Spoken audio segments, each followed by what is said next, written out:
E o Brasil registrou deflação pelo terceiro mês consecutivo, algo que não era visto no país havia 24 anos. Em setembro, o Índice Nacional de Preços ao Consumidor Amplo, o IPCA, considerado a inflação oficial do país, ficou em menos 0,29%, divulgado hoje pelo IBGE. Sobre essa situação, sobre a deflação, nós vamos falar agora com o economista Ivo Ferreira. Ivo, boa noite para o senhor. Boa noite, tudo bem? Boa noite a todos. A que a gente deve atribuir essa deflação? Então, a deflação, ela veio resultado praticamente com relação ao incentivo do governo, né, na redução dos impostos, ICMS, né, digamos assim, de certos produtos específicos, e também com o baixo valor do preço do petróleo, digamos assim. Então, a parte de produtos e serviços, né, que puxaram essa redução do IPCA nesse período, foi basicamente apontado com relação a essa questão da baixa do combustível e na hora de agregar no valor do produto final, digamos assim, né, a parte de transporte, que precisa tudo mais ser alocado ao valor do produto, com essa queda o valor do produto ele caiu. Então, o preço do combustível caiu, o preço no frete caiu, então o preço de alguns produtos específicos também caíram por conta dessa questão do frete. Então, tudo isso vem colaborando para a diminuição assim, do IPCA, digamos. Ivo, o que a gente pode esperar para os próximos meses?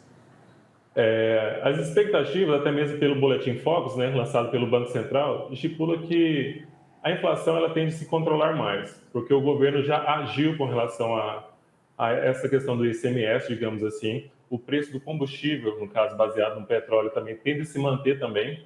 Então, a expectativa é que o IPCA ele venha desacelerando essa questão, né? E essa deflação também ela venha se segurando também. Então, os preços tendem a se manter mais constantes nos próximos meses, digamos assim. E o que a gente pode esperar da inflação dos 12 meses para esse ano de 2022? O senhor acredita que deve ficar em quantos por cento? Em média, abaixo de 5%, né? A cada mês é recalculada essa previsão. A expectativa era de 7, 6, agora já está abaixo de 5%, girando na casa de 4,4%, 5%, digamos assim. Ivo, isso pode interferir, por exemplo, no valor da taxa Selic, porque hoje o índice da taxa está muito alto, né? Isso acaba diminuindo o consumo, é uma situação mais complicada. Isso pode afetar também, pode reduzir a taxa Selic? Com certeza.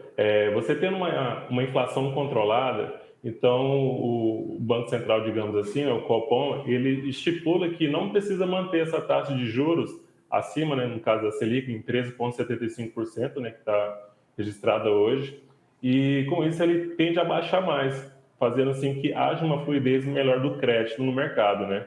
Então, isso faz com que, com a inflação baixa, a taxa também tende a baixar também, com certeza. Isso é uma proposta do governo já para baixar a taxa de 13,75 para 11,25 já no próximo ano. Então, esse ano a gente vai ter que conviver até dezembro com 13,75 na taxa Selic, é isso? Só no ano que vem a gente pode ter uma redução. A taxa tende a se permanecer e, posteriormente, ela vai seguir com queda, refletindo essa ação do IPCA controlado, né, da inflação controlada. Caindo a taxa Selic, como é que fica a economia brasileira? Como é que ficam os brasileiros? A taxa Selic, ela se baseia com relação à questão de oferta de crédito, né? Os bancos se baseiam na taxa, até mesmo para precificar os créditos, né? Na taxa de juros, digamos assim. E quanto menor a taxa Selic, menor a taxa de juros, mais fácil fica para as empresas e para as pessoas captarem crédito.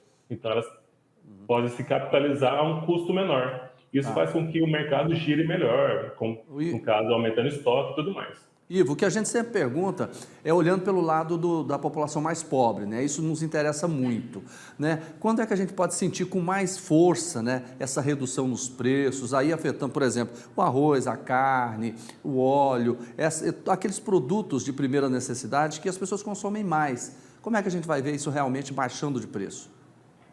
Com relação à questão de produção de bens, no caso de alimentos e tudo mais, há uma média de não aumentar e não subir, até mesmo por conta dessa questão o imposto de ICMS já baixou bastante,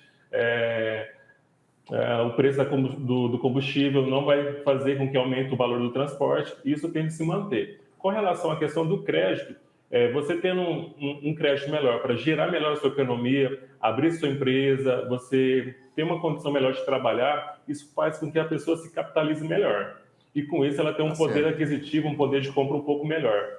Então acaba que talvez os preços não alterem bastante, porém capacita a pessoa em comprar, enfim, né? E seguir a vida normalmente, obtendo aquilo que ela deseja. Compras, alimento, vestuário e tudo mais.